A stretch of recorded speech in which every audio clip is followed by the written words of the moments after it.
your video of Moonsault Slayer, and Mm-hmm. I obviously made some notes based on what you said. So I was gonna go Okay. over them, and then obviously anything that you want to add to it, you can. The first Mm-hmm. thing that I wanted to address is that you said that so many content creators refuse to speak to you for fear of you debunking them. Who is it that has rejected speaking to you? Uh, Basically, a lot of them I try to talk to, and it's not necessarily just because they afraid them with debunking them. It's also just because they maybe I understandably so they don't want to really engage in the drama. I try to talk to Ketchup and Mustard, Molly B, Caboose, Uncaged Games. You can pretty much name everyone. Basically.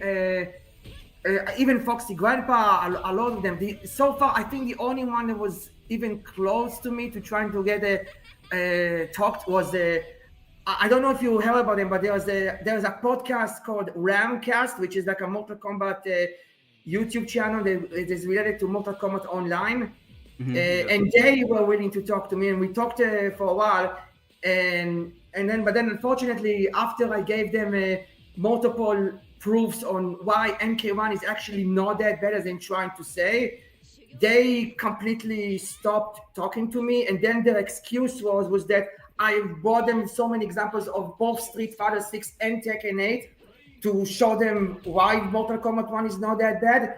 That was their excuse. But then I said, wait a minute, I brought them two examples that are just exclusively Mortal Kombat, but that there was a Pig of the Heart here at the podcast with someone called Winston Williams, who was a former NRS developer who he did not work on MK1, but he did work on MKX and Injustice 2. So he knows how NRS and WB work in general because he literally worked there. And he said a lot of stuff that was so true. And then also Molly B, she also went onto Twitter a year and a half ago Hmm. to describe how WB work with NRS and how they are willing to let NRS to communicate with the community. So I give both of those two examples on top of all of the other SF6 and Tekken 8 examples. And even for those two examples, they didn't want to talk to me. They could have made a whole video just on those two examples alone, and they still trying to duck me and then made excuses and whatnot. So Okay. basically, so it's really just a mess. Okay. Well, let's start at the top then. You said that this game should not be put down in the manner that it should be because it has the same level of content, if not more content, than previous Mortal Kombat games and the current fighting games. Yeah. Yeah. So, in your opinion, you think that the content in Mortal Kombat 1, starting from the beginning all the way up until now, was sufficient for the player base and they have no reason to complain? Yes, I believe so. And not only I believe, I know that. Okay, so firstly, that's a matter of opinion, right? So if you like something in the game, that's okay if you like it, but you can't tell somebody else what to like. And the truth is, the fact of the matter is that Invasions, which was one of their big selling points, was not well received by the community. Most people didn't like it. So that you liking it is fine. I don't have a problem with that. But saying that it's not true doesn't make any sense because if I say to you that I don't like it, you can't tell me that I'm wrong. Okay. Let me stop you right here. I'm not saying that you cannot dislike something. That's not what I say. Mm-hmm. I'm saying that the quantity and replay value of the content in MK1 is still the same as previous. Just because you don't like something doesn't mean that the quantity or the replay value isn't there. That's not the same thing at all. Are you more concerned with quantity or quality? I'm concerned about both. So do you think that MK1 has higher quality offline content than MK11 and MK9 for it? I genuinely believe that when it comes to single player content, MK1 might be the best Mortal Kombat game probably ever. have you played the 3D era games?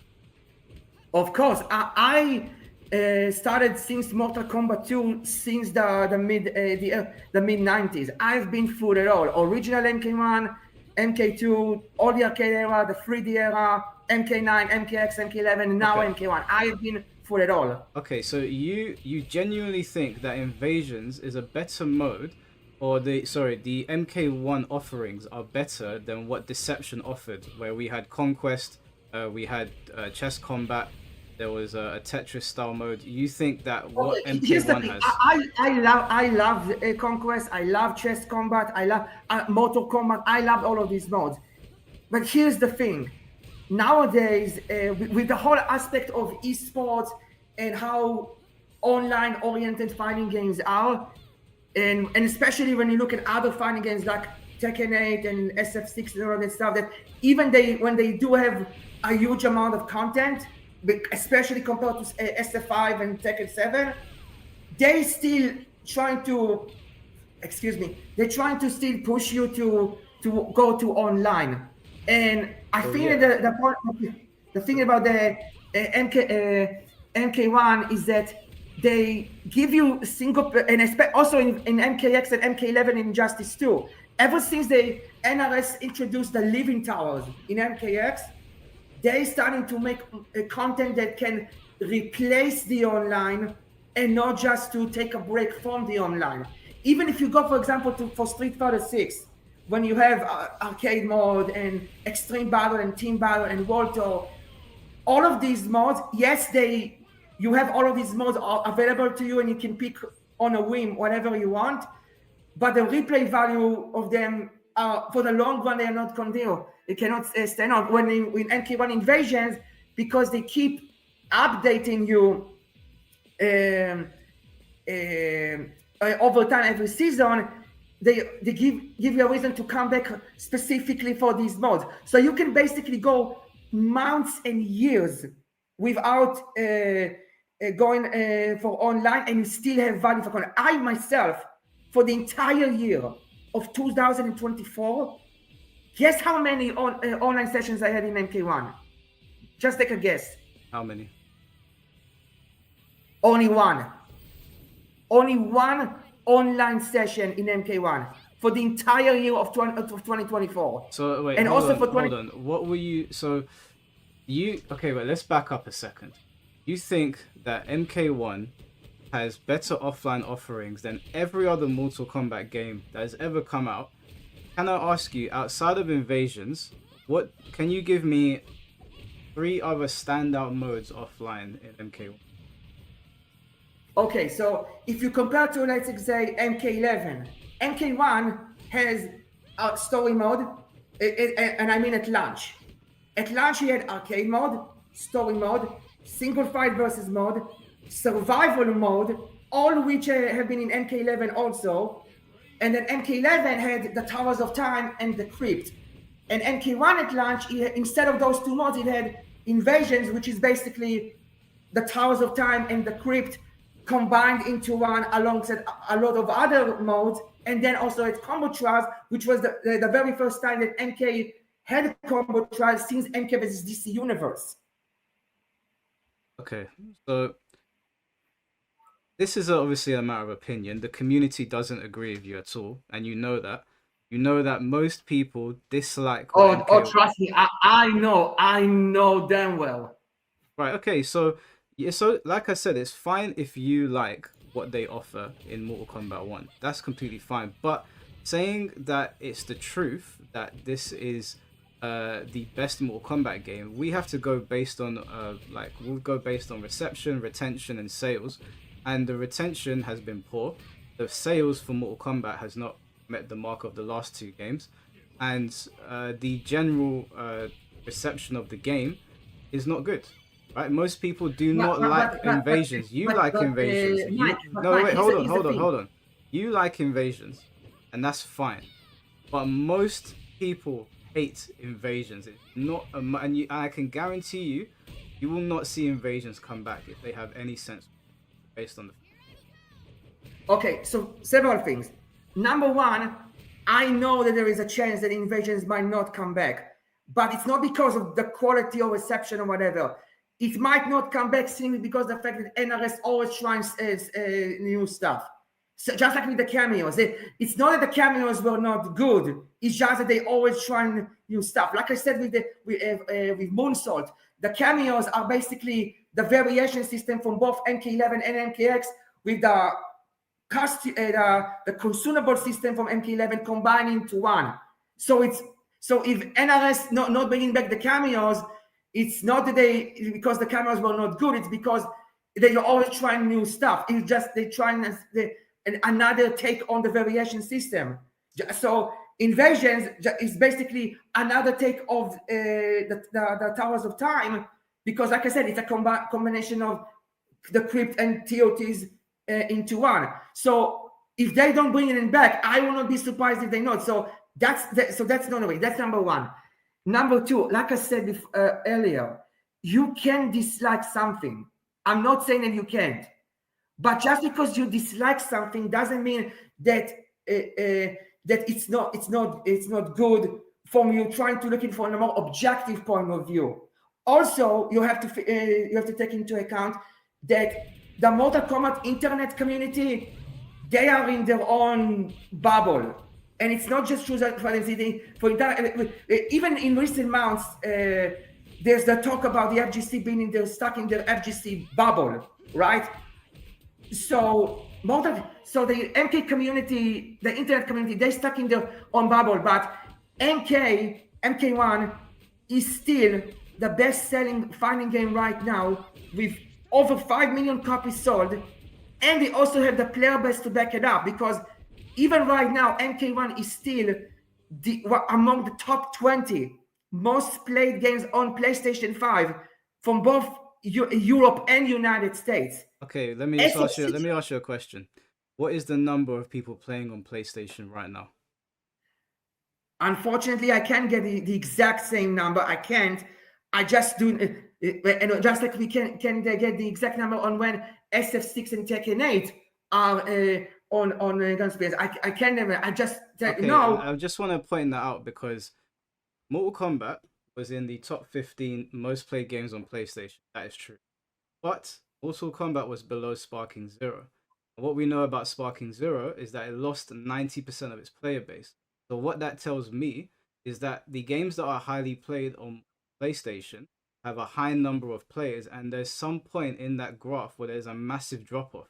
So for example, if you have Fortnite number 1, maybe it has 1 million players, and then somewhere in the top 15 there's a massive drop off. And the only reason I'm saying that is, again, because there's a game above Mortal Kombat 1 that lost 90% of its players and yet it's still in the top 20. So if you look at Steam numbers for Street Fighter, they're extremely high. They've always been very high. It's always trailing at about 20, 30, maybe 40,000. Tekken is usually sitting at around 6,000 to 7,000. Mortal Kombat, you want to tell us what Mortal Kombat is usually sitting at on Steam? Right. Okay. Here's the thing. On Steam, here's the thing. But here's the thing. Even on Steam, SF6 and Tekken 8, they are not. They also, even though they are way above MK1 on Steam, they for themselves are not on that high. Like MK1, not MK1, SF6. Last time I saw on Steam, they were not even in the top 70 games on Steam. Yeah, but that's Steam. No, that's a misrepresentation. Yes, it's not in the top 70 on Steam because Steam's backlog is massive and the amount of players on Steam is much larger. But SF6 in the last 24 hours has had 40,000 players, and right now it's got just under 14,000. So Street Fighter 6 and Mortal Kombat are not in the same stratosphere.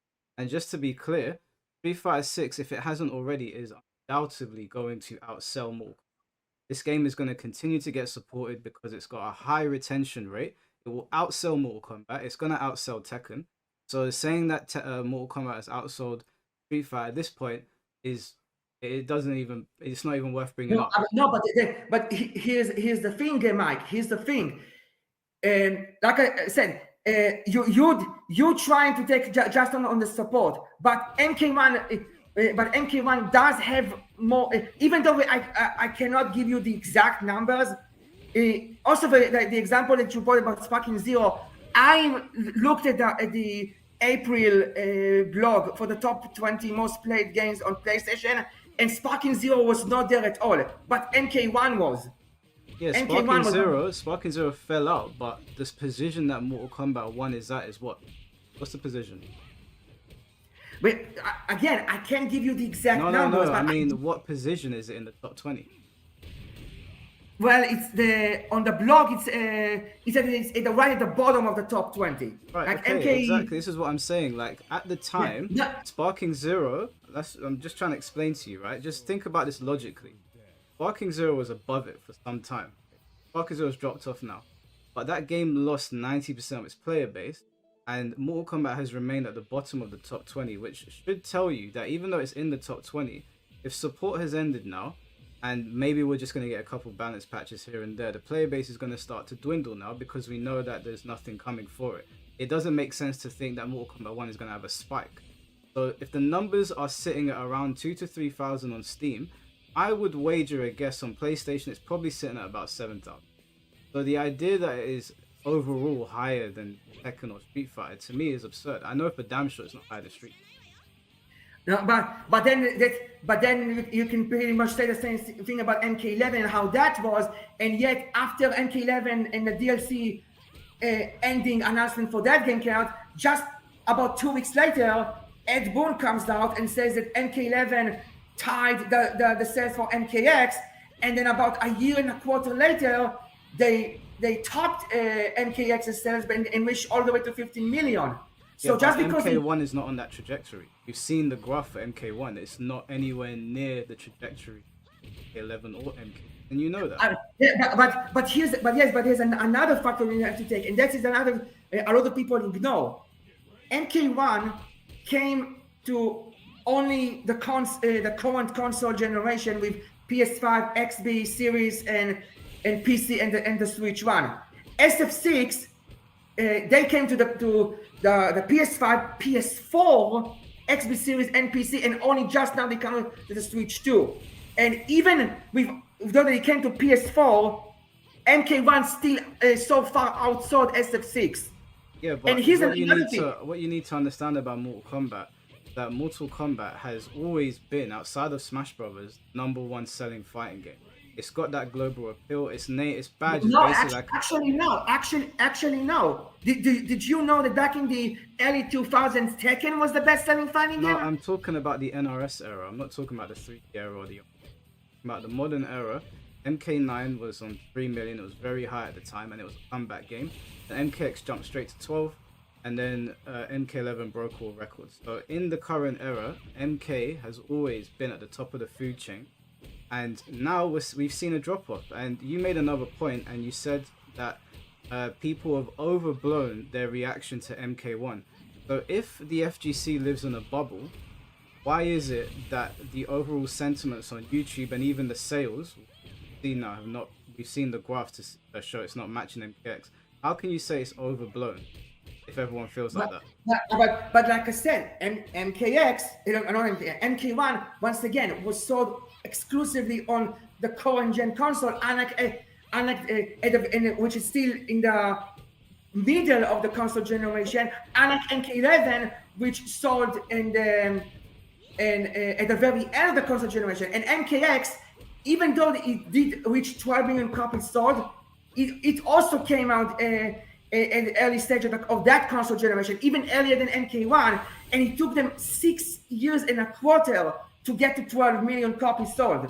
So, and right now, even though we are in 2025, there are people who still did not jump to the console generation. I myself, it took me up until 2023, just a year and a half ago, 2 years ago, to buy a PS5 just so I can play MK1.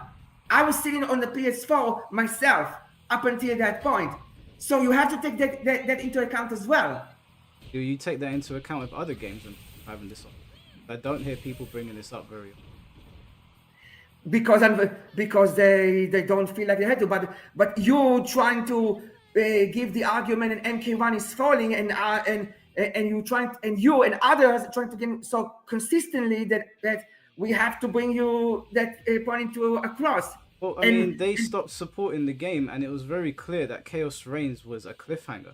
It looked like they were meant to give more support, and Ed Boon came out and said that we have years of support setups. What that tells me yeah, is I that know. I actually, okay. I happy that they bring it up because I actually checked out an interview again, both verbally and video wise, and Ed Boon said that they were only pretty sure they're going to make use of Conan, and this is Zero 2, like the Chaos Reigns. He was only said they were pretty sure no, they're that he going did to. he did multiple interviews, and he mentioned that they were going to support this game. This was going to be the most supported Mortal Kombat game. He did loads of interviews on video. It's even on Moonsault Slayer's channel, as a matter of fact. The reason that this game was pulled because it wasn't doing as well as they thought it was going to. Now, I know that Mortal Kombat usually ends its life cycle after 2 years, but he came out and said that. And the way Chaos Reigns ended, it was very evident to everyone that it... Just a second, just a second. Huh?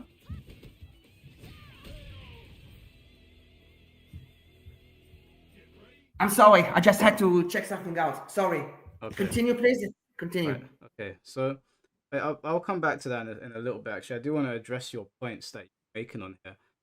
You said that the online rooms are an outdated concept, but you used the fact that you went back to MK11 in year 4 when the game is no longer really being supported, and you used that as your example to say that you couldn't find games.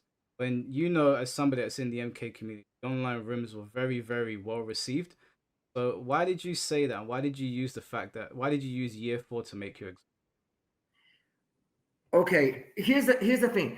Ever since Combat League was introduced in MK11, pretty much everybody went to Combat League when it comes to online. Even and that's the thing because when the people say that in MK1 all you can do is either Invasions or Combat League. That's the thing. In MK11, after you finish the story mode, arcade mode, and the crypt, like how many playthroughs they can go in there, really the only thing you can really do in MK11 at this point is either just Towers of Time or Combat League. And ever since Combat League was introduced, people almost exclusively went to Combat League. And it's been true in both year 3 and 4 of Combat League. I was there, that I could barely find any games there because I didn't want to go back to Combat League because of how sweaty and try-hard the players there were. So I wanted to try to go to the rooms, but I barely could find any games because almost everyone was in Combat League. And NRS and WB clearly understood it. Okay, people are not going to use those rooms in the long run. They might use them in the short run, but they're not going to use them in the long run. And really, let me just stop you right there because I did a stream this year. We played MK11. We went on there. There were loads of active. There was one particular, I think it might have been Earthrealm or something, and there were people still in there.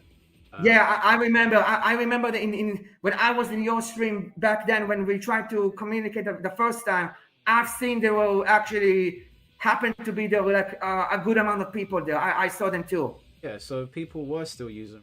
And as somebody that played MK11, them removing rooms was an incredibly stupid idea.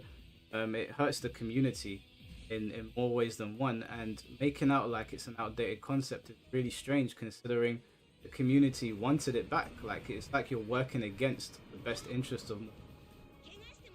Yeah, but here's the thing: do we really need those? Even when we try to look whatever the rules are, we like them or not like them. Do we really need the rules? Because basically the only thing the rules can really do is just either set up casual matches or King of the Hill lobbies, and you can basically do it in MK1 anyway, just like you could in MK11 and MKX without the need of rooms. But if the community is asking for rooms and they're happy with them, and it's a mode that people really want, and people predominantly play fighting games online, not offline. Majority of the player base is online. Why would you speak against and here's the thing. MK1, like I said, thanks to Invasions, they now have more content that they can now players can use in order to completely replace the online. And especially with how Combat League became just a toxic place. Wait. Replace the online. What do you... As I said, a lot of fighting games even if they have a huge amount of quantity, at the end they always trying to get you to go to online and ranked matches and whatnot. Yeah. MK1 is one of the very few exceptions. The only other exception is Sparking Zero with the costume battle, that players can create their own battles and send them, and then other players can play them. MK1 with both invasions and now Towers of Time, which came back as its own mode, separated from invasions, they can now have long-term content that can help them replace the online rather than go back to just take a break from online.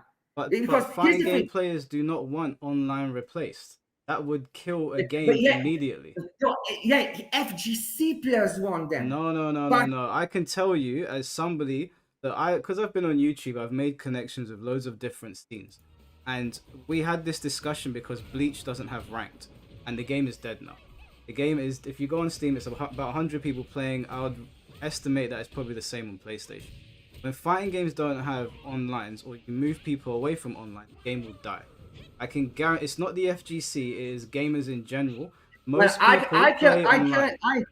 I can guarantee you that there's a huge chunk of players in Mortal Kombat that are not as vocal as you and all of the other more competitive oriented players that actually do prefer the single player content. Because I saw in MK11 back in the Towers of Time back in the day, you could see that every week there was like the race against time, that you could get a certain amount of points, and the higher points you got, the higher reward you could get. I could see through the leaderboards in that race against time, even in year 3 and year 4, that there were still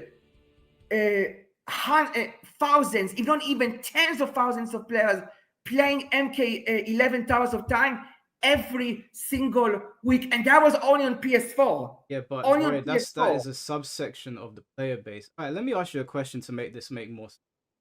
Do you think that Call of Duty would be better off with more offline content or online content? Okay, here's the thing. No, I don't want to make it. I've got several questions. I just want like yes or no answers. Do you think Call of Duty better off with more online content or more offline? But here's the thing. Call of Duty, it's a very casual franchise, and yes, they want to go to online, sure. So and therefore, even though there is offline content in those games, people don't talk about them as much. But so yeah, in Call of Duty's case, they may be adding more offline content is not going to matter as much. But when it comes to Mortal Kombat, as well as anime fighting games such as Sparking Zero and also Bleach, it's more idea to give more offline content. No, it's not. Bleach is dead because they don't have online content. Bleach died because of that. Yeah, no, but the online section is dead, but the offline is still like a very good amount. Even if you go to the Naruto Storm series, the Naruto Storm, the Storm Connections, their offline content was not that good. But Storm 4 is one of the most beloved games of all time because of how offline content they got. No. Storm 4, after you've done majority, because I played Storm 4 with the competitive players, and one of my friends is a competitive player, they predominantly play online. So I just want to continue this. I want to continue asking this question because you contradicted yourself just now. You said that Call of Duty has more casual players. If Call of Duty has more casual players, wouldn't that stand to reason, based on your argument, that they would want more offline content? Online content. No, they don't want to go on sweaty ranked. So let me clarify. Let me clarify. Call of Duty, they have casual players in the sense they don't try to understand the game mechanically and all of that stuff, but they do go off online and trying to play online casually. They don't go casual in the sense of going to single player modes. They go casual in the sense of just going to online matches and just having fun in online. That's what I meant. Why is that different? or any fighting game. So that's what I'm trying to tell you. Mortal Kombat, as well as Sparking Zero, they are the two exceptions we got compared to any other fighting game right now on the market. Sparking Zero is not an exception. I play Sparking Zero. Part of the community on several Discords and on Twitter. The community is all saying the same thing. The game is dead. But no, the online section is bad. I've seen other players. No. They're complaining about offline content as well. They're saying the custom battles does not offer what they thought it would.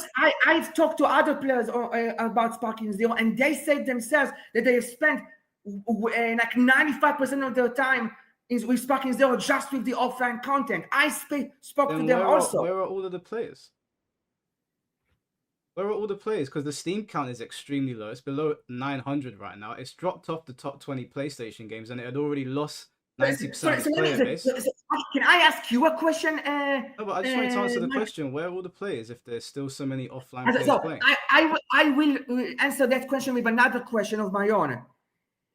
If you're trying to say that MK1 players has low, and as we established the fact that MK1 on PlayStation is still in the 20, even if it's the bottom 20, it's still in the top 20. Do you honestly think that all of the players that are in MK1, they go exclusively or almost exclusively just on Combat League? I would say that majority of players that play all fighting games are going to be online. After the first week, majority of their time will be online. You will still get people playing offline. I'm not saying that you don't. But majority of fighting games, scratch that, majority of games that have an online mode, after the first week, depending on the game, if it's rich with content, 2 to 3 weeks, they will migrate online. Because fighting games thrive off of the 1v1 aspect or 3v3, depending on whatever game it is. Okay, it's always been like that. Okay, so I get your answer, but after I have done research on both MK11 and MK1, I can confirm to you that when it comes to Mortal Kombat specifically, it is not true at all. What research have you done? Huh? What's the research? Do you have data? What's the research based on? No, I don't. I didn't actually list the data, but I asked again, like I did check the towers of time in MK11, as well as I've seen how invasions work, and I'm trying to understand the process of how NRS and WB think. I'm trying to put myself in their shoes. But that's not research. That's an assumption. Yeah, but you also go into an assumption because it is true. I'm not. MK1 has got extremely low player counts, and you can see that on Steam. It's in the bottom. It's the last game on the top 20, and we already know that there are games in there that have lost tons of their players. But we don't know the actual numbers. You brought it up. You brought it up though, and you don't have the numbers. Yeah, but you also don't have the numbers either. But I have the Steam numbers. Yeah, but we don't have the numbers for PlayStation. Then we don't need to talk about it. But that's the way we can buy it.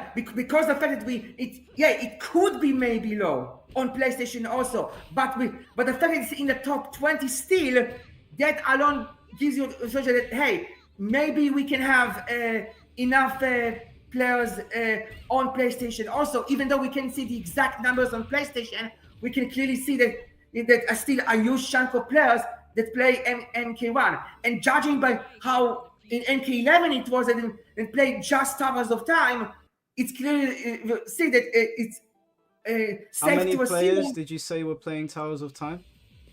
In MK11, every week it was like nearly like 10,000 of players every week. MK11. In the race against time. In MK11. Okay, how many players do you have playing MK1 Invasions? Is there any data for that? Unfortunately, no. And MK1 doesn't give that information as accurate as MK11 did. Even though the Towers of Time we got right now, they don't have the data. So okay, that's not. So you can't debunk me with assumptions. Yeah, but you're also trying to take a look at what other games do, and then we're trying to make assumptions of your own. Because you brought it up. If you just want to focus on the facts and what we can actually observe, we can do that. And the facts are. That the player count is extremely low on Steam. The game is poorly received. Most people did not like Chaos Reign, got very poor ratings. The person that has been very accurate on the leaks for MK1 said that Chaos Reign did not meet sales expectations. Most players reported that they hated Invasion's release. That is verifiable on reviews on multiple platforms that you can go look up yourself, whether it's Steam, whether it's PlayStation, whether it's Facebook, YouTube, whatever it might be. And then we had, not on top of that, we had a disastrous launch. The game was buggy continuously. We were riddled with glitches. When they would add seasons to the game, the glitches were so bad that the seasons were messed up. Then you've got a rotating store that nobody was happy with, so they were playing off the FOMO aspect. There's no crypt in there, the way MK players wanted it. The story mode that you said was the best story mode ever in a Mortal Kombat game was absolutely trashed by the community because of the last 4 minutes of it. Okay. I get what I got. I can keep going if you want. No. Okay, I get what you're saying, but a lot of stuff you say is once again overblown. That's not overblown. That is true. You like the story mode. Other people don't like it. Mike, listen. Whatever you say about MK1 right now, that happened with every Mortal Kombat game in the NRS era. No, that happened in all of them. It happened with MK9. It happened with MKX. People like the MK9 story. Mom? People like the MK9 story. Because of nostalgia, but they hated MKX story, they had an MK11 story, and now they have MK1 story. Yes, they didn't like MKX. In MK11, if you they trying to shove in the idea that Metacritic's scores for MK11 are so low, and MK11 was so well received, and yet MK11 is still ended up becoming the best-selling Mortal Kombat game of all time. Okay, wait, let's just stay on one point at a time. Okay, so MKX and MK11 did have poorly received.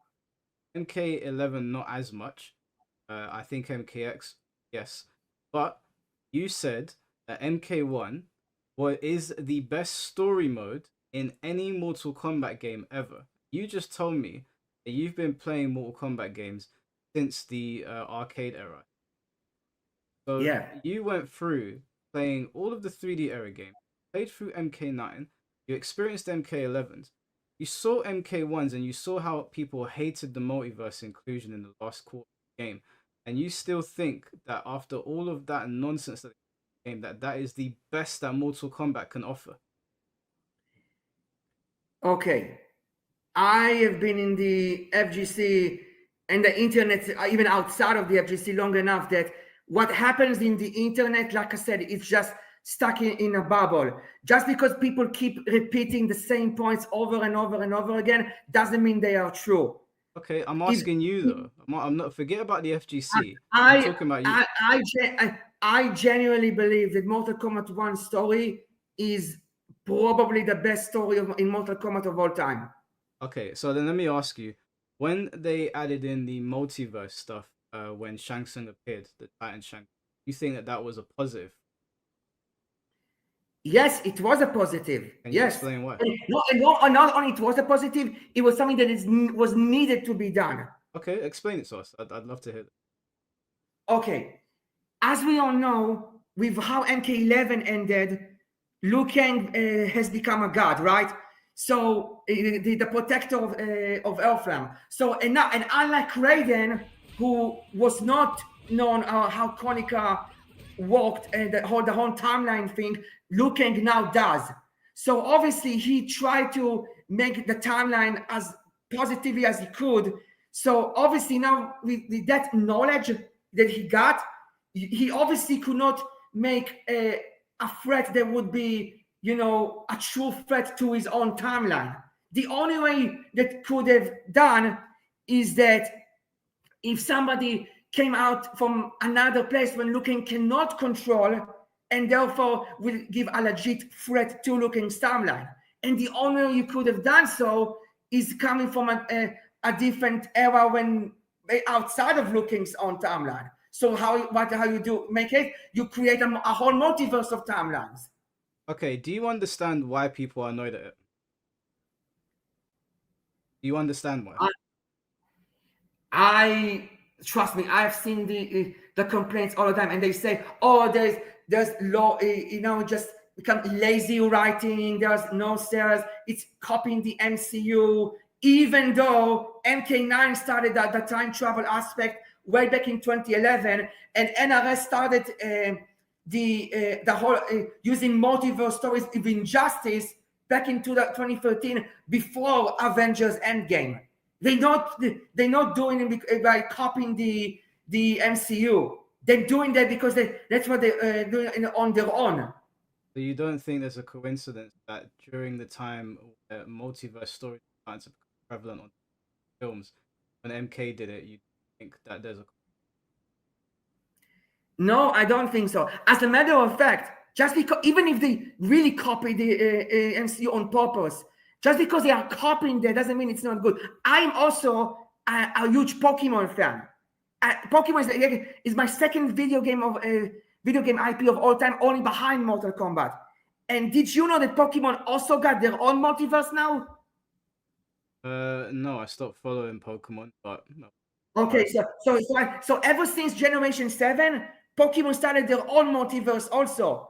And not only the community, the Pokemon community does not hate the multiverse and that's trying to comparison to the MCU. They actually liked the concept of the multiverse and they actually Roy, trying to appreciate. that's a separate fan base, which is mostly made up of children. So what they like is of no concern to what the Mortal Kombat fans No, like. I've seen adults also. Adults also, they like it. It's I didn't really say adults are not in Pokemon. I said it's mostly made up of Pokemon, no, children. but here's the thing: the fact that you guys continuously using the comparisons to the MCU when NRS starting to using multiverse and time travel even before Avengers Endgame.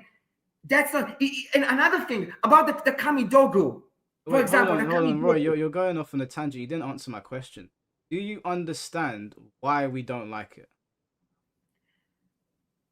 I think the only reason you don't like it is because you trying to find reasons to complain about it. Okay, I don't I'll think explain to you why we don't like it. When you have multiverse stories in a I, game, I think I can assume you don't like it because of one simple word: nostalgia. no, You don't no, like it no, no, not because not the reason. Reason that people don't like multiverse storylines that it destroys stakes. If you kill a character, say for example Sindel, and then you bring in Elseworld Sindel, it feels like there's no real stakes in the story. It also makes a self-contained story feel minuscule. So one of the reasons that people really enjoyed the multiverse, the time travel aspect of MK9 is because they went back to MK9 and they retold a self-contained story. Yeah, and that went over yeah. MK1, MK2, and MK3. If you fast forward to MK1, which I will give credit to MK1 in the beginning, although I don't like all of the changes, Scorpion and whatnot, I think that was stupid to change your iconic character. I think that they did a pretty good job with repurposing people like Baraka and Reptile. They did a pretty good job with that. But Oh yeah, Reptile and Baraka, they did an incredible job. yeah, but when you bring in a multiverse timeline and you start killing characters, it doesn't mean anything because you can just replace them. It makes the world that you've built feel Yeah, but the hold thing on, is hold that on. It makes the world you've built inconsequential. It makes everything feel small and it makes the stakes feel pointless. It pulls you out of the story as soon as another version of Shang Tsung that is time bending and whatnot comes into the story yeah, and suddenly but there how? are But you multiple. said by Wait, hold on. yourself. And then you rehash an Armageddon story that we already saw just to do what? Start all over again and then bring in another Titan to do what? Start all over again and go back. When really, it makes no sense because in Mortal Kombat, you've got realms and you can just expand on the realms. We've got Chaos, Netherrealm, Earth, Outworld, and Order. There's no reason that we can't have another realm or another realm, but instead, what they do is they bring in multiple timelines with multiple stupid versions of other characters. And then if your favorite character dies, don't worry about it. We've got another version of Scorpion right here. That's why people don't like multiverse. Yeah, but here like I said earlier, the only reason because now Liu Kang, he's becoming the new god. If he's got the knowledge on how that timelines work, unlike Raiden, he did not know that, but now Liu Kang does. So you can have contained the sense of danger just in the confines of Liu Kang's own timeline, because then wait a minute, Liu Kang just could not just stop that or prevent it from ever happen. The only way it could work is you bring threats from other timelines too. So you have to make the multiverse, because the only other way you could do so is to create a whole bunch of newcomers. Let's say in Mortal Kombat 13, when that game comes out, just so then to be all of them or almost all of them get killed, so they can be the fodder of getting killed. That's also by the way why they can't let you almost play the bad guys in the story. Because if you go to, for example, to MK11 Aftermath story, and you play the episode of Shang Tsung and Shao Kahn and Sindel, almost everyone they faced were either severely wounded or just straight up killed. Yeah, but do you not think there's a way to tell a story without murdering all of your characters? What? What you said? Do you not think that there's a way to tell a story without murdering all of your characters straight away? But that's exactly what happened in MK9 when Sindel killed. I'm not, and no, people didn't like what Sindel did, because it set in course a story that just revolved around zombies basically. You could have had that scene where Sindel beat everybody up. But this is Mortal Kombat. You have to have. Yes, it is Mortal Kombat. That doesn't mean that it has to be moron combat. You can get intelligent writing on there. There's plenty of shows that are extremely violent, and there's plenty of shows. Okay, wait, hold on. There's plenty of shows with characters that have loads of powers, and they come up with ways for the fights to conclude without somebody having their head ripped off. So now we have a problem where we've killed the character. Oh, we've killed them. It was really dramatic. Now what do we do? Because we need to sell the next game. But sometimes you have to have need those massive killings. Okay, of course you can have them in every single story. You can have them because in MKX we didn't have that. In MK11 we also didn't have them. At least not in the base story. But sometimes you need to have those massive kills. That's why in MK9 it happened. In MK1 it did not happen. Yes, but in order to make a kill matter, you can't keep on doing it. You cannot continuously keep on killing characters and expect people to get invested in it. That is why when they brought in the multiverse stuff, most people tuned out. Now, Roy, I'm not saying you can't like it. You obviously do. But I've just explained to you why people didn't like it. It was not because of nostalgia. It wasn't overblown. And I understand your reasoning. I understand. But what I'm trying to explain why your reasoning just doesn't hold up. That's all I'm saying. I'm not saying it does hold up because it's the public consensus. No, that's the point. If this was the public consensus, MK1 will not have those sales numbers and the amount of players. Those sales numbers, by comparison to other recent Mortal Kombat games, are not good. Because you have the whole thing of the current console generation. No. There are plenty of games that come out these days that do not appear on previous consoles, and they sell stupidly well. Mortal Kombat, out of all the fighting games, is basically a franchise that stands on its own. It's not really comparable to anything else. It's got movie deals. And SF6. No, SF6 is not like Mortal Kombat. Mortal Kombat is a global juggernaut, even though it's banned in a lot of Asia.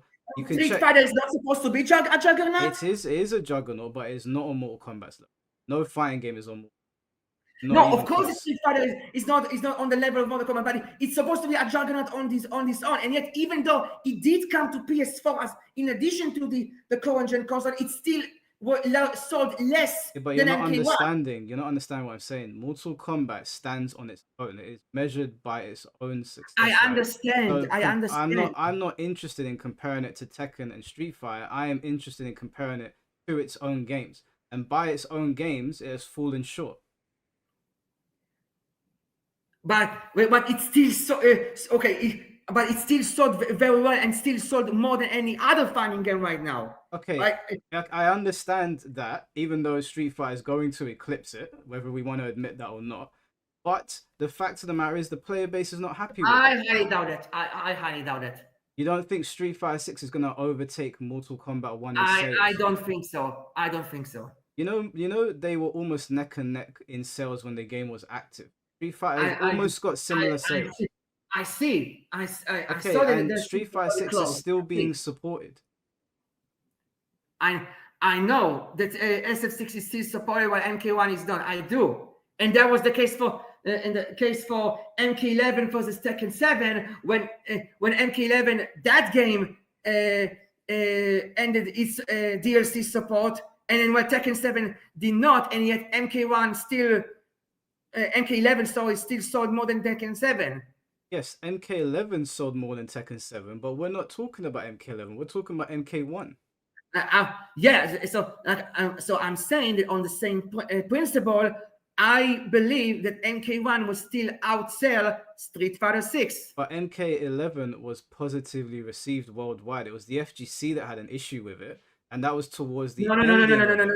MK11 was very positively received. A whole lot of internet complaints were outside of the FGC. They also complained about MK11. There were complaints, but there were complaints the same way that there's complaints about Nintendo now. Have you seen how many consoles they sold off the bat?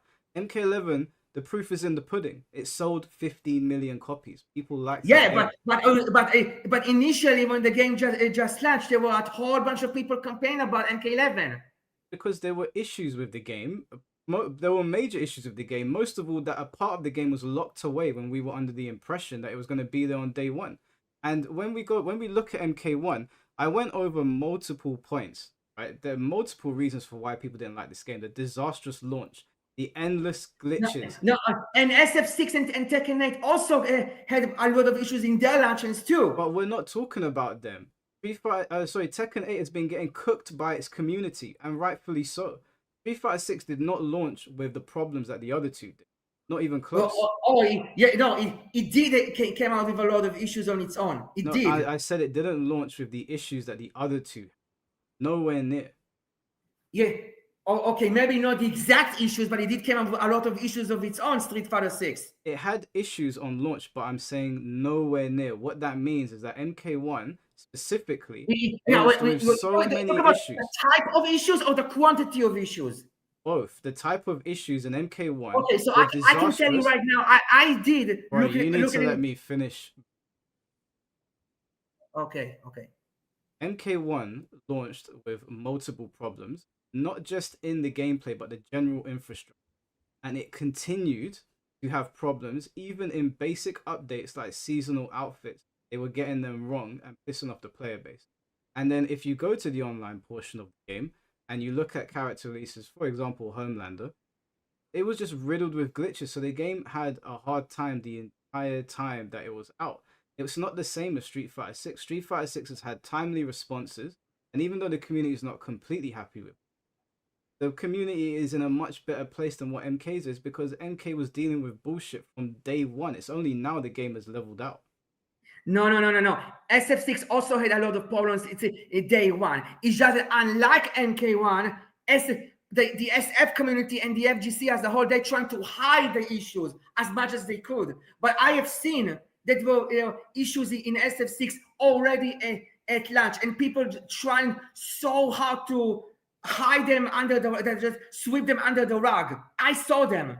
Okay, problems with the content, problems with bugs, problems with DLC practices, not just post launch, but even at launch also. Okay, so what issues were so Street Fighter 6 is predominantly played online. Can we agree on that?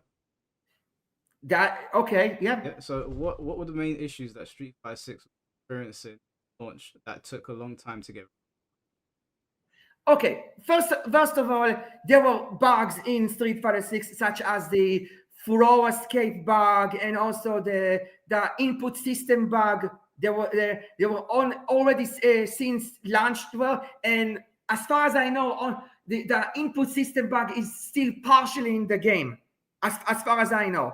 Also, and those two bugs alone are bigger than any other bug that was in MK1. That's one. Also, when it comes to that's not true. MK1 had a glitch that existed in it. And you know which one I'm what glitch are you talking about? MK1 had a glitch where I believe it was player 2, might have been player 1, could attack for the other opponent. That is massively. That's a problem that exists a long time in Mortal Kombat. Okay. So that bug came post launch, and it was but then it was fixed relatively quickly. It was fixed relatively quickly, but my point is that you said that there's not been any bugs there's not been any bugs in Mortal Kombat 1 that were bad as Street. That in itself makes the game unplayable. Yeah, but now in SF6, like I said, that the input system it still exists, and that bug is also huge. It's huge, and yet still so many people in the FGC trying to shove it and sweep it under the rug. Also, another problem when it comes to not even just in the terms of the bugs, but even just in terms of the design. For example, the whole rank system in SF6. This is SF6 might be the worst ranked mode of all time, simply because they have the qualifying matches in which you have to win like a series of 10 matches, and then it can decide for you which rank you already start from. So a lot of people just abused that system to reach to platinum ranked immediately. And because of this, I have seen graphs other people that were willing to talk about it have shared that right now is in SF6, both just platinum and a master alone, just those two ranks alone hold 50% of over 50% of the player base in rank, which is why Capcom had to create the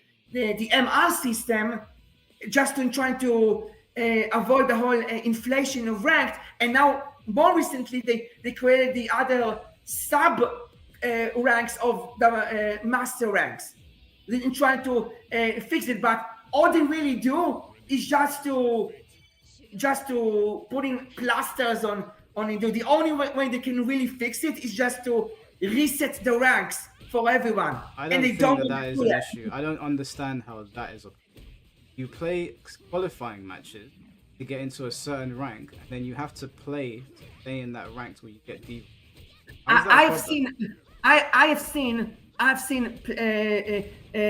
players that are clear in SF6. I don't have SF6 myself as a game. I don't have it, but I've seen other players that they own Street Fighter 6, and they trying to actually test the rank of other players, and when they see the ranks that they got, their opponents were much higher than their actual skill base how they're trying to play against them.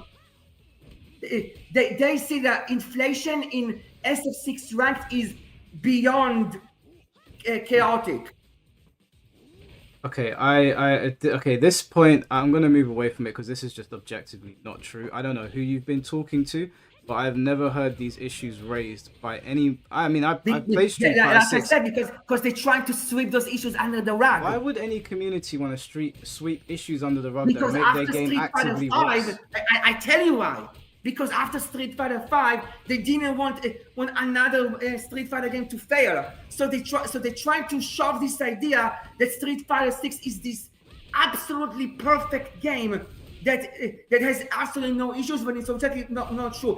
Even in the showcase that Capcom had a month before the game's release, when they showed that World Tour mode has only 2 big maps to explore, unlike MK Deception Conquest mode, which had 6 maps to explore, and also MK1 Invasions, which also had 6 maps that keep changing every season, and also the fact that SF6 you are not comparing Invasions to.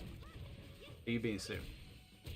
I'm comparing World Tour to both MK1 Invasions and MK Deception Conquest, because MK Deception Conquest, that's what the mode that World Tour tried to inspired from, and then MK1 Invasions.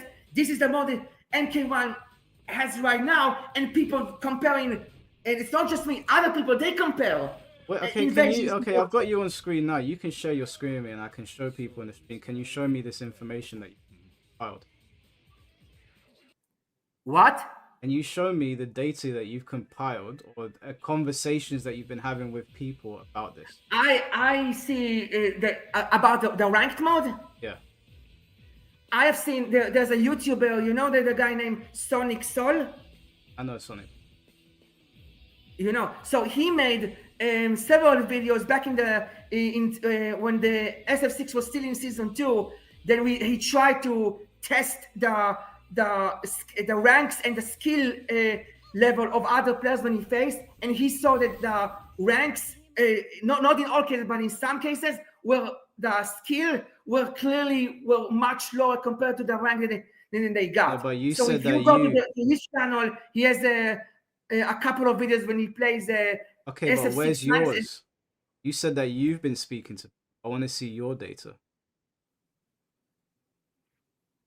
I'm speaking to. No, I did not speak in people when it comes to that particular topic of the ranking system. I didn't. Okay, so you said that people have been sweeping it under the rug. Can you show me where on Twitter? Is there any post that you can show me? About the bugs in SF6? Yeah. No, not the bugs. What you're talking about now, ranked. I told you the videos from Sonic Soul. I'm trying One second. Yeah. Oh, one sec. Oh, wait, 1 second. Okay.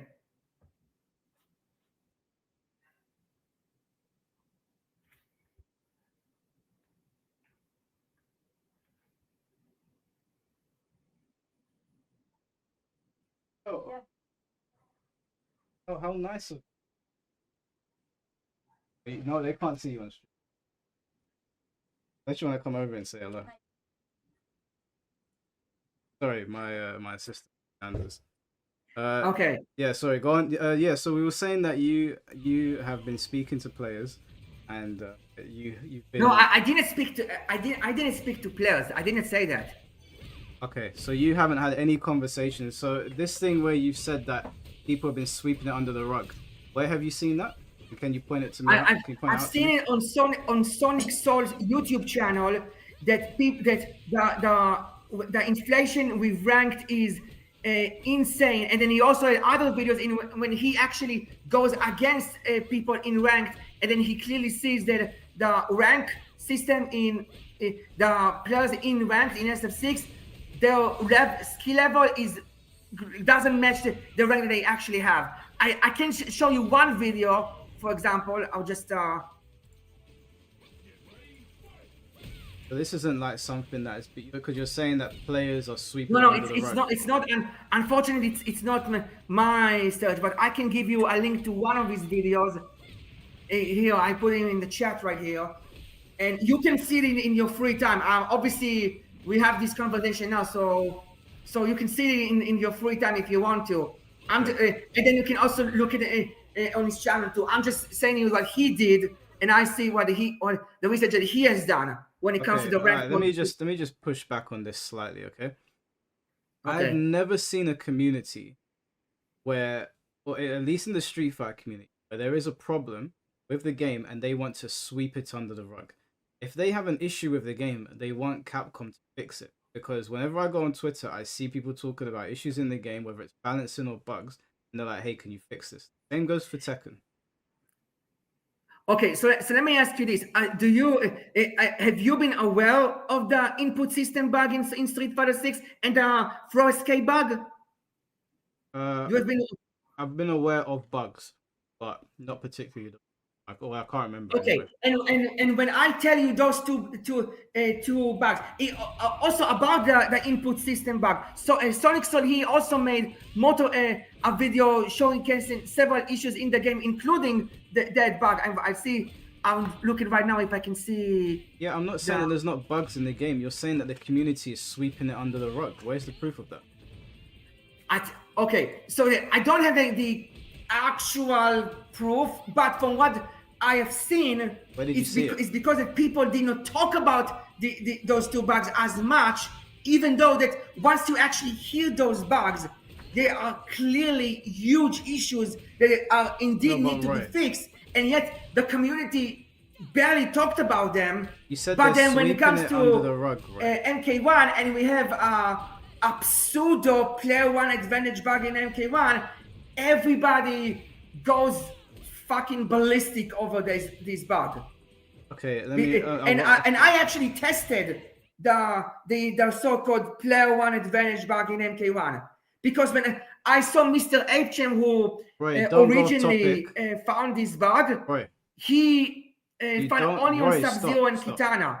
And then when people found this bug, also only very specific characters actually had this bug. Can you stop? As if like only 6 out of the 23 I'm gonna mute you if you characters don't at launch, including Shang Tsung. And can this guy hear only one move was affected by this bug if you are a player 2, and it really affected only one combo for these characters. I play Reptile can you in stop? Mortal Kombat 1. Reptile is my main character. Can you stop? In MK1. Can you stop? And I tested in Reptile. Can you not hear me? With multiple cameos, both combos with no cameo and also combos with cameos along multiple cameos. And when I tested with Reptile, all my combos will work perfectly fine for both sides and all cameos, you name it.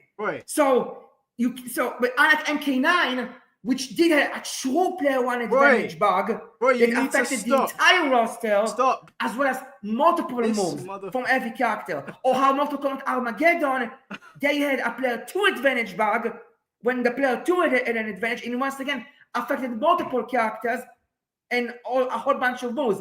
MK1, it wasn't even a player 1 advantage, it was a move specific bug. I need you to it just so happened to affect more than one character. And it's only a quarter of the roster. So yeah, it was a bug, yes, and it needed to be fixed. That was true. But they, as soon as they saw the one Sub-Zero move that cannot work on player 2, and the one combo, just one combo that cannot work, and as well as Kitana and Mitara, everybody went fucking ballistic over this bug.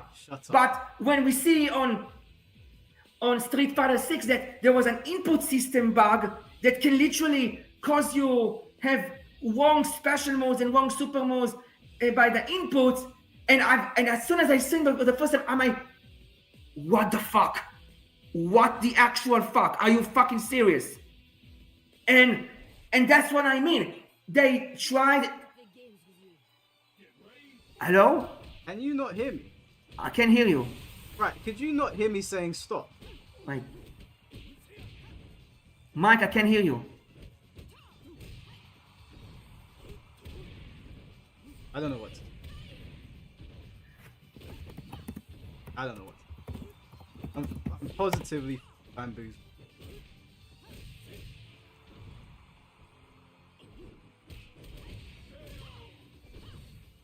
Hello?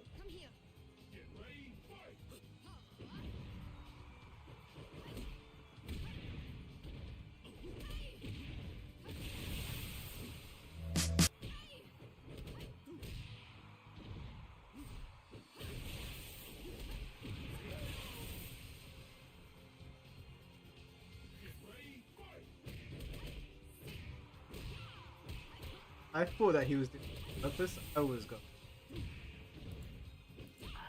But I can see my mic.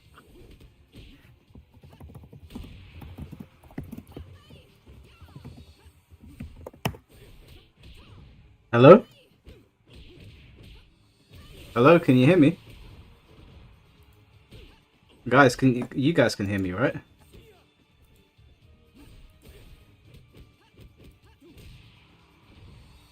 Roy?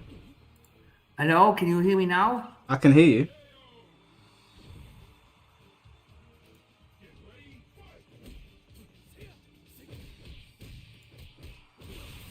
You guys can hear me, just not him.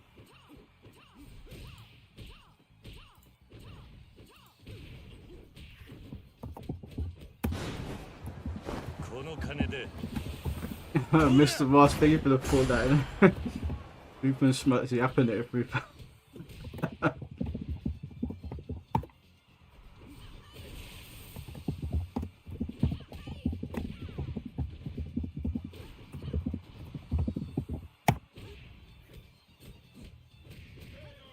Alright, he's gonna try and come back.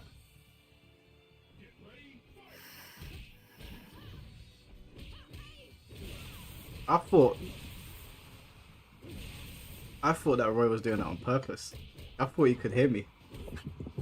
I was like, surely not.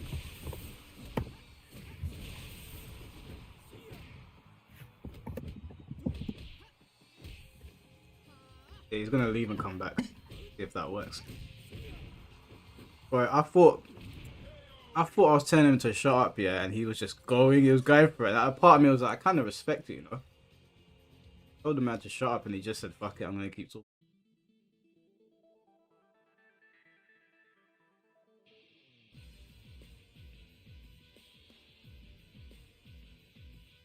Hello? Yeah, I can hear you now. Okay. I thought that you could hear me, and I was saying, "Roy, stop," and you just kept going. Yeah, I don't. I have no idea what happened. Okay, no, that's fine. I didn't hear anything of what you said. But I can't. What were we talking about? About the bugs in Street Fighter 6. Right. Okay. Yeah. So you said that you had done some looking into it, and players had swept things under the rug. Which players? And do you have any screenshots? Was this widespread? Where did you see this? I don't. Okay, I don't have like exact super certificate proofs. But once again, after I seen what other players like Sonic Soul did on his videos when he showed off the bugs in like the whole input system bug in Street Fighter 6, and I've seen. Wait, how is it Sonic Soul? He shows that this bug, but no other player, or almost no other player does. So when I saw them, because I didn't see Punk or Knuckle Do or Justin Wong or Maximilian showing those bugs. I've seen only Sonic Soul showing Okay, that wait. bug. Let me get this straight. So because you only saw Sonic Soul, that's an indictment of the entire community. Because they trying to keep saying that MK1 that SF6 is a perfect game with no bugs at all. I've talked to other players also like I've never heard a Street Fighter 6 player say that is perfect ever. They're always complaining about something. They don't complain as much about it as Tekken players, but they are complaining. Yeah, they complain to a small degree, but they still trying to sell you this idea that Street Fighter 6 is such a revolutionary game that doesn't and again it's not just the bugs. Again, it's also the design also. Again, with how they handled World Tour mode and how they handled the ranked mode once again. It has so many issues. Street Fighter 6. Yeah, but Street Fighter 6 has been the most positively received between that Tekken and Mortal Kombat. That's objectively. It did get a lot of positive reviews, but once I actually saw some of the reviews like in IGN or GameSpot, and you can clearly see that the wording was also did not because once again, for example, for World Tour, they say the thing about World Tour is that this sucks in World Tour and this thing in World Tour sucks and this thing in World Tour sucks. But I'm glad World Tour is there. Like they said all of these things sucks, but I'm glad it's still there. Like they're trying to sell you this idea that World Tour is such an amazing mode, even though they said themselves that so many bad things in it, but they said, the bottom line is good, so nothing of that matters. Okay, so isn't that what you're doing with MK1? No, because I saying that MK1 does have a lot of good stuff in the design with MK1. Yeah, but the community is unhappy with the game, and you're being dismissive of that because you like it. I'm not dismissive. I'm noticing that you guys have complaints about MK1, but what I'm saying is that the entire FGC always had complaints about NRS games, and they always were biased against NRS games since the beginning. MKX, MK11, and now MK1. It's nothing new. Yes, because Mortal Kombat games are not as well designed competitively as other games, so obviously the competitive scene are going to complain. So they trying to find any excuse to bash them. That's not an excuse though. Everything I said to you today is true. It all happened. Yeah, but no. So not only that some of the stuff that you said are not true. What did I say that's not true? For example, the story. Example, the story is indeed amazing. That's if people your said opinion. The general opinion of people of the Mortal But Kombat 1 that's story their is... opinion also. Yes, but we're talking about the general consensus, and I'm not No, talking about the FGC. No, it's the general consensus on the internet. It's not the actual public. It's not, though, because if you talk to somebody and you ask them what is their favorite Mortal Kombat story, I can bet you most people won't say MK1, and you know that. Know that, Roy. You like it, it's okay, that's fine, but most people are not going to say MK1. And how do you know that? Because I talk to loads of people from different gaming communities offline. My brother is part of other gaming communities. Even they said, yeah, MK1 was dookie. Okay, so you think that all of the people in FGC, the internet, they combine the 5+ million That's people not that what bought I MK1. just said, that not the FGC.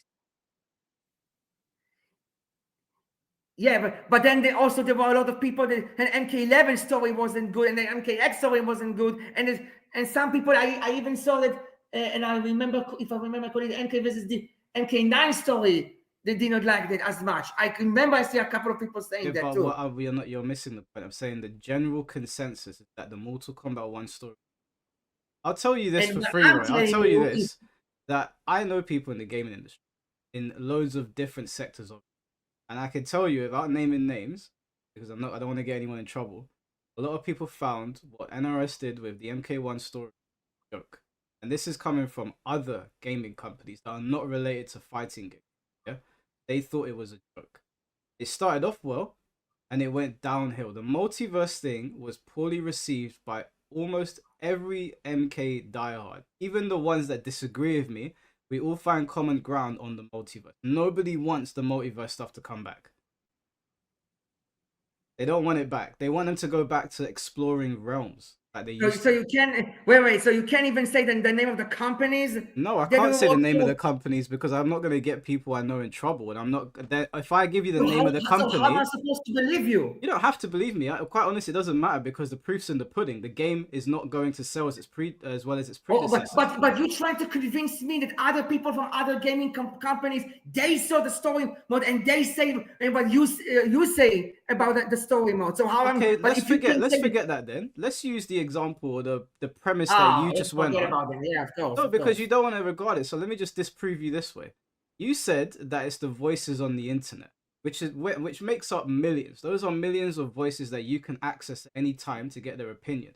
And you've seen that the general consensus on the internet, the MK1 story wasn't good.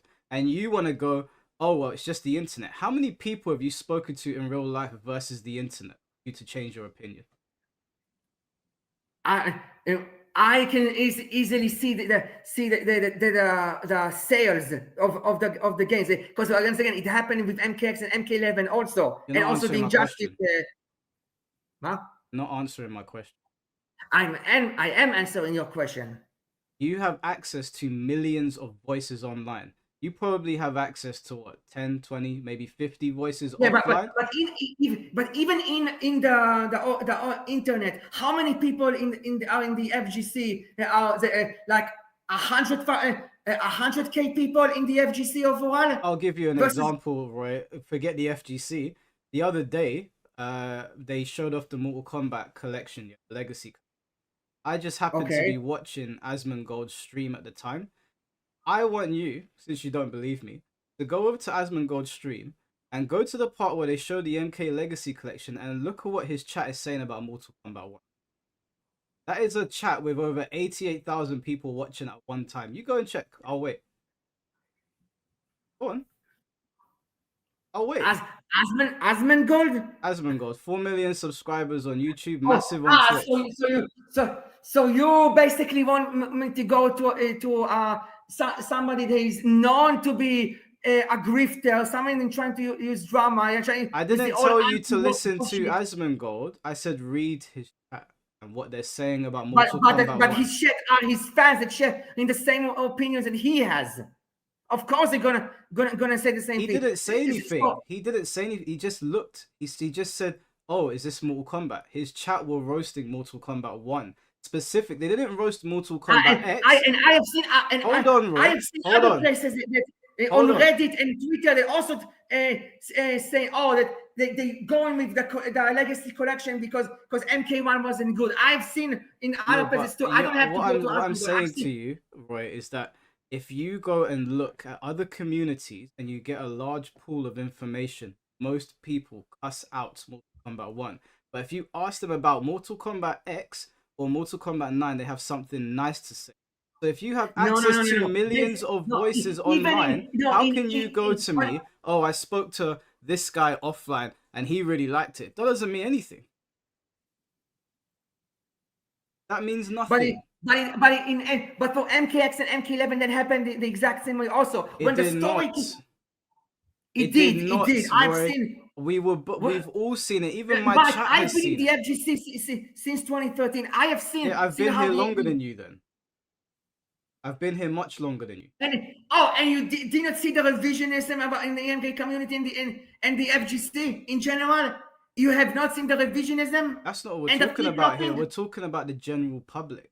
General No, public, but that's the problem, Mike. The revisionism, that's not the flip-flopping, the revisionism. hypocrisy. That's not, no, you're not, you're deviating from the point, okay? Because you said the FGC is a minuscule number, which it is. So we're talking about the general population. The general population has positive things to say about MK9, MKX, and even MK11. When you go into other people's chats, you can go and check yourself. I can point you in multiple directions. Casual players, tourists, if you want to call them that, will say that they like those games. Ask them what they think about MK1. They cuss it out.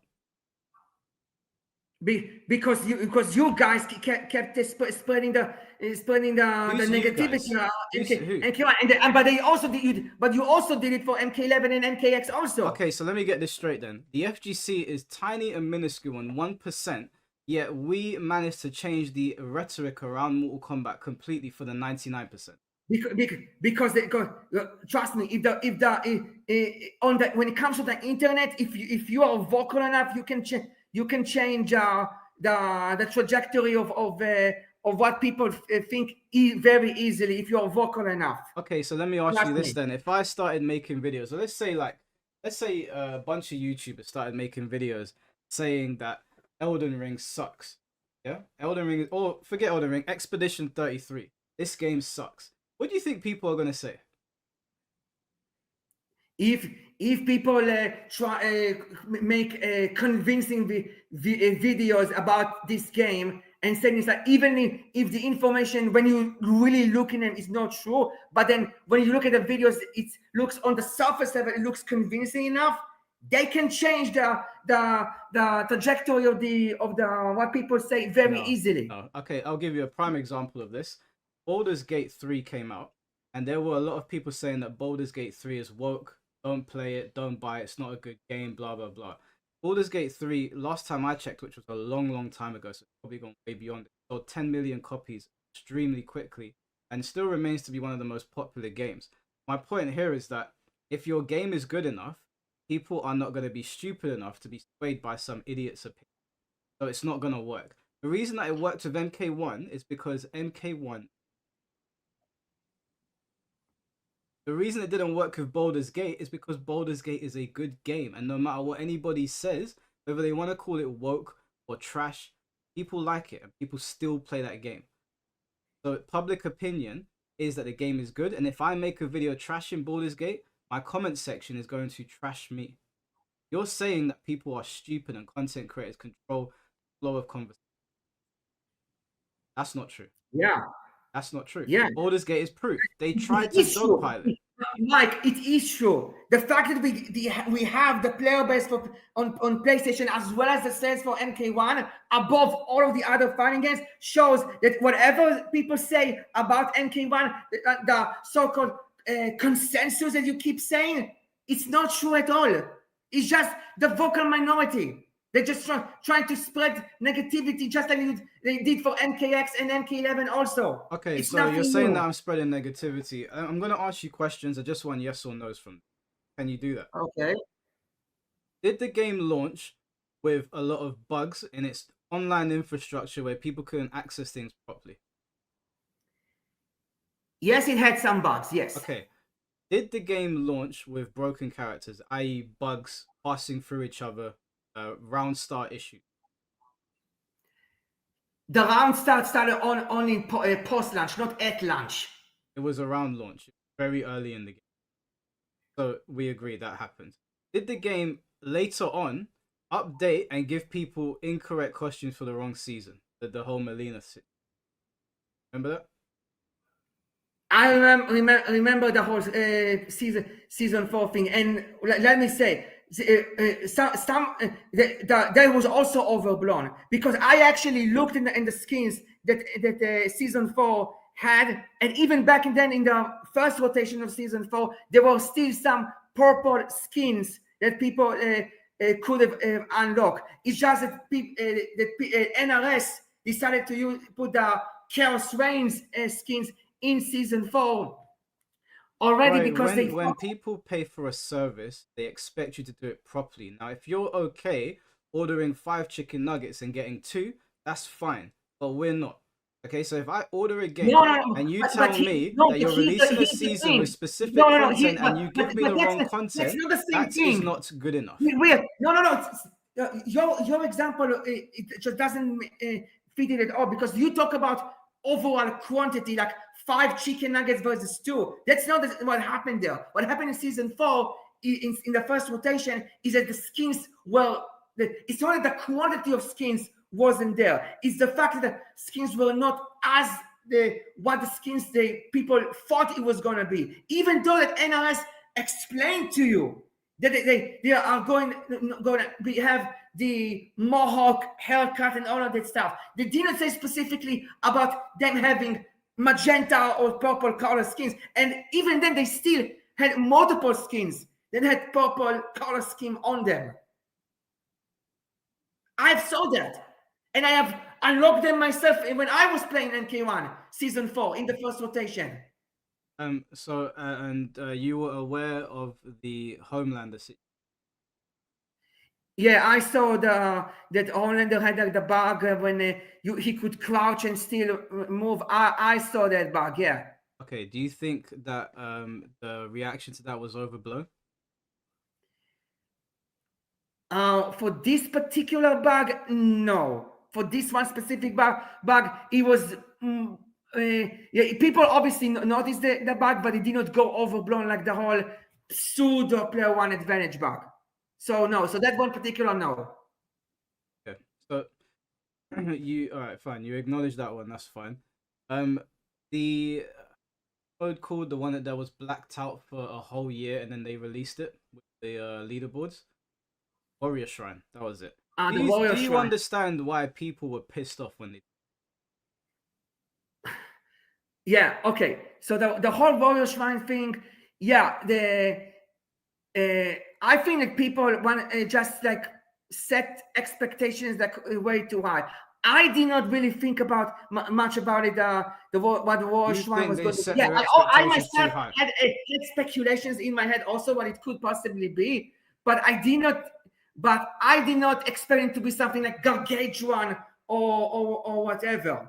I think the fact that people just had like this insanely high expectations and what this could have been, only to show it's a leaderboard. That's on the players' fault. And I'm That's sorry. the players' fault. They blacked out a whole mode for a whole year. They took it up. We got a lot of speculation around it. They didn't really try to dispel anything with couch set birthday. Then they dropped the Warrior Shrine. People are noticeably angry because it's just a glorified leaderboard for players. and you don't Yeah, but understand why the casual player base are going to be they didn't pissed. try. But they did not try to say that there was anything spectacular either. All of you guys just speculated that it's going to be something much bigger than what it is, and then you set yourself into disappointment. I think I understand. You, and I don't mean this in a rude way, you have very low expectations. That's okay. I don't have low expectations. No, I actually have high expectations. I just also trying to be realistic with the expectations also. That's also why for Street Fighter 6 we go back to that. As soon as I have seen in the showcase by Capcom for Street Fighter 6 a month before the game's release that World Tour is going to have only 2 maps to explore, just 2 big maps with other only small tiny hubs they are going to do, as well as the fact that only the CG cutscene is going to have voice acting, while the gameplay engine cutscenes are not going to have voice acting. Just with those 2 things alone, I've already knew that World Tour is going to be a terrible mode. And not only I was right about World Tour, but it was worse beyond how I ever could possibly imagine. Why are you talking about World Tour? We're talking about Mortal Kombat 1. No, I'm telling you because you talk about my expectations. You say that I have low expectations, but it's not true. I do have high expectations. I'm just trying to have also realistic expectations, and I'm also not trying to go overboard with my expectations. So when something like the Warrior Shrine comes out, I am not getting mad by that. But this is the problem, Roy. The problem is the reason that you don't like what people are saying is because your expectations are much lower than someone like me or the general community. Because with Mortal Kombat's legacy, we have come to expect a certain level of quality, and the quality is not in Mortal Kombat. And you might like it, and that's okay, that's fine. But the player base does not like it. The game has been getting clowned for ages, and people were celebrating when they brought about its end, so we can finally move on to something. So because you have those expectations, that's fine, but you need to understand that we don't have those expectations, and we expect more from a company that takes our money at the rate that they do. No, so the problem is not that I have low expectations and you have high expectations. No. The real problem, and I think the real problem here is that you have a very you're trying to take the direction or the concept and you're trying to translate that into execution. I have no problem. What does that mean? Okay, are you with me? Are you listening? Okay. No, I don't understand what you mean. Okay, so I'll say it again. I have high expectations also, but what I do is that I don't care about the concept or direction.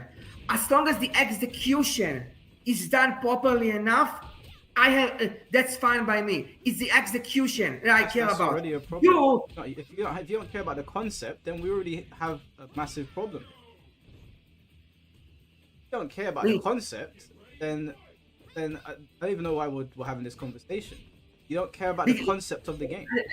So that's what the thing. I think that you guys, in not just you, Mike, but the entire FGC as a whole, I think the real problem with you guys is that you are so that you have this tunnel vision of trying to you have only very specific idea on what a certain thing or certain game need to be, and you trying and what basically. Every game to go to only this very specific direction that you want to go, and if it's not the same direction or concept even, then you try and translate it into execution and you are not open-minded enough. That's how I see it. You don't see, okay, so I want to go back to my original question, but you didn't get to finish going. I asked you, would Call of Duty be better off as a more offline content and pushing people offline, or more? You said it would be better off. Yeah. Okay, let me ask you this. Would Gran Turismo be better off focusing on pushing people offline or online? I am not familiar with this franchise, so I can't answer that one. Are you familiar with Gears of War? No, that one either. No. Okay. Are you familiar? Oh, you're familiar with I assume Mario Kart. Yeah, Mario Kart I'm kind of familiar with. Yeah, kind of. Okay. All right. Let's stick on one that you do know. You know Tekken. Yeah. Do you think Tekken would be better off pushing people to play offline content or focusing on building the online? For Tekken, yes, it's online because the player base is clearly more focused on the competitive aspect and the online. So yeah, Okay. for Okay. Tekken, All right. What about Street Fighter? same thing as Tekken. What about Dead or Alive? Dead or Alive. Uh, I'm not that much familiar with Dead or Alive, but Okay, no, I that's fine. If you don't know Dead or Alive, do you know Guilty Gear? Okay, I can say, for example, with the Soul Calibur series, for example, Yep. because Soul Calibur is another fighting game series I really like, and so I do kind of familiar with how Soul Calibur is, and Soul Calibur is divided into three different groups. There are the people that focusing about the character customization. There are another part that focusing on the story and the lore, and there are people that focusing on the competitive side. That's how in Soul Calibur. Yeah, I So was a big part of the Soul Calibur scene. yeah, I know. I know that you were a big part in Soul Calibur 5 specifically. Is that right? Hmm?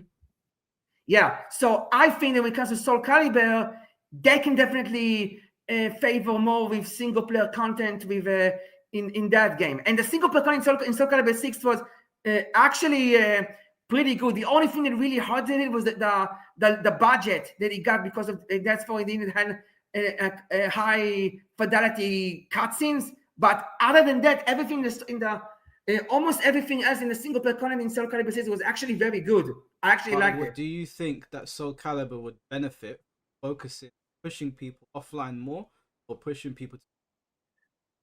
I think that Soul Calibur 6, that particular franchise, it could have benefited. Yes, it could. It You, could. you think the game would be better off, and it would do better if the content was more focused off?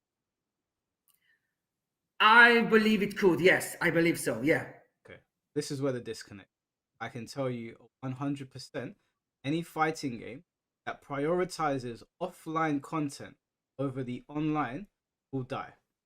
It will die. There's a prime example of this, which is Bleach and Sparking Zero, two games that I very much a part of the community with.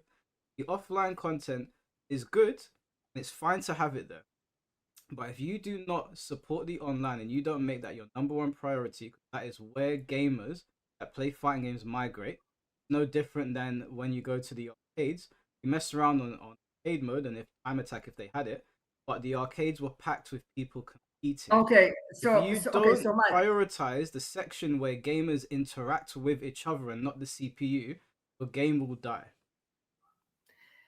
Okay. So yeah, I can understand that you don't believe this perception because you come from the more competitive side of the fighting games. So I can definitely understand why and how you don't see this. But But as okay, someone that's a that dismissal, because how do you think I got there? How do you think I got to the competitive side? you play the game first in trying you did try to play the single player modes first, and then you play the game casually with your friends, and then you saw how competitive those games can be, and then you went into the competitive side of those games. So that is how all casual players enter a competitive aspect. That is because the funnel is to play offline first. So say for example, a Mortal Kombat game comes out, you'll play the story mode, you'll enjoy the towers mode or whatever they offer you. After you've played it for, let's say it's as packed as Deception, you play it for like a week or two, and then you'll start migrating online. And over time, that's where majority of your time is going to be spent. But Mike, so yeah, I can understand why you think this way. There is true to all fighting games with no exception. But I have learned from my experience, not just regarding Mortal Kombat, but regarding pretty much everything in life, that in life you need to take every case as its own. just because it works for like 1, 2, 3, 4, 5 things in the same genre of interest doesn't mean for thing number 6 is going to work the same exact thing. Mortal Kombat always trying to be different in other fighting games. Yeah, yes, it did starting to be more competitive oriented with MK9, but as soon as NRS and WB, and that's also partially what I believe why they not include rooms and more online features compared to online, because I believe, and this only speculations, but I can see that because of how people over a decade and a half or so have only kept complaining and more and more and more and more and more with revisionism and hypocrisy and flip-flopping and all of that stuff. It's very obvious to me that NRS and WB realize that they can't put as much emphasis on competitive as much as they thought it could, because they saw that the community is just not mature enough to handle this kind of stuff. They did not have the same process that the Smash community or the Street Fighter community will have been for in order to build their esports community. And they get, and one mistake that NRSW did do is that they gave them all the money in ESL for MKX when the community was still very young, and then at that moment everybody in the community already felt so entitled, and they thought that NRS and WB owed them something, and because of this, they NRS and realized that they can focus on the competitive side as much as they can anymore. So this is why I believe that even more so that they try to put more focus on the single player content, and this is why one thing I understand what you're saying. You brought up Melee a couple. I understand the Melee scene was because the players united. There was no way for them to link up a game in the way. However, then the game wouldn't have been out. Any game that comes out now going to more than likely, if it's like Mario Kart or Mortal Kombat, Gears of War, they are going to have to prioritize. I agree. You think that Nintendo can release Mario Kart, no online, and get away with it? You're sorely mistaken. You think that they can release anime games like? Are you familiar with an anime called Demon Slayer? I starting to learn about the Demon Slayer, and I am aware about Hinokami Chronicles and how online oriented that game is.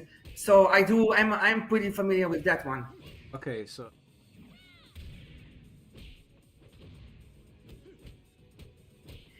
just a second, please. I will go. I come back. Just give me 1 second. okay, go on. Oh, go on. Yeah, sorry guys. I don't know what's happening to my mic. It keeps on dropping up and down, up and down, up and down. I don't know what it's doing. But yeah,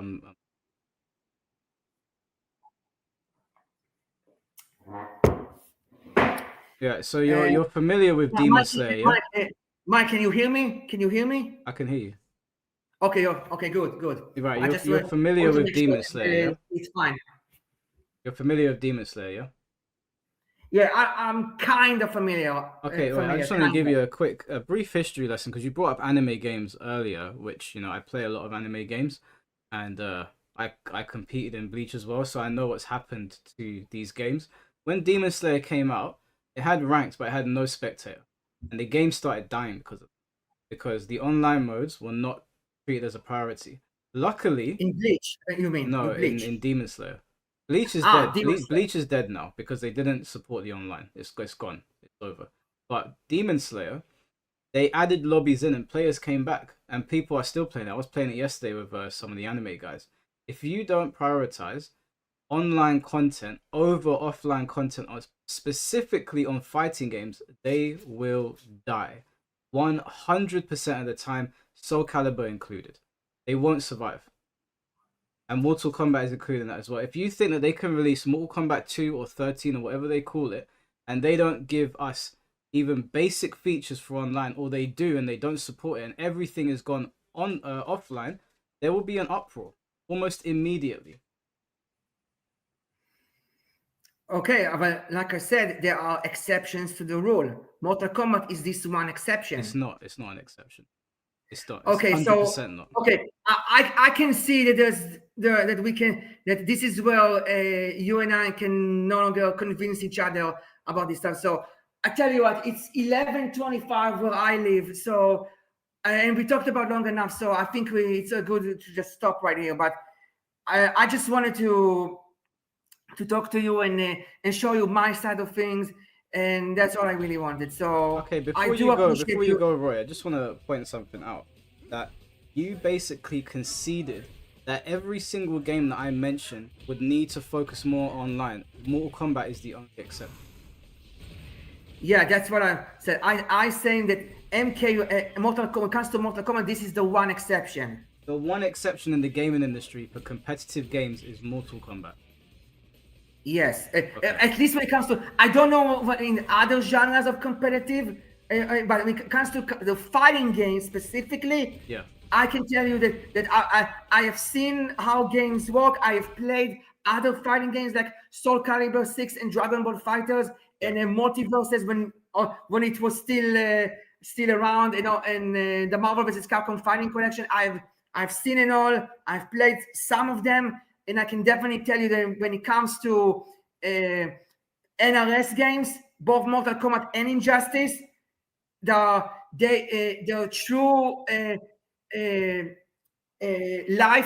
life comes from the single player mode, not the online. Okay, no, that's fine. So your closing statement is that in all fighting games of all time, the only two that is the exception to this rule is Injustice and Mortal Kombat. That's your closing statement. Exactly. Yes, exactly. Okay. Okay. No, that's fine. Well, no, I appreciate you jumping on. I appreciate you coming on and being a part of the chat. I hope you enjoyed it. Okay. So thank you very much. No problem. Have a good day.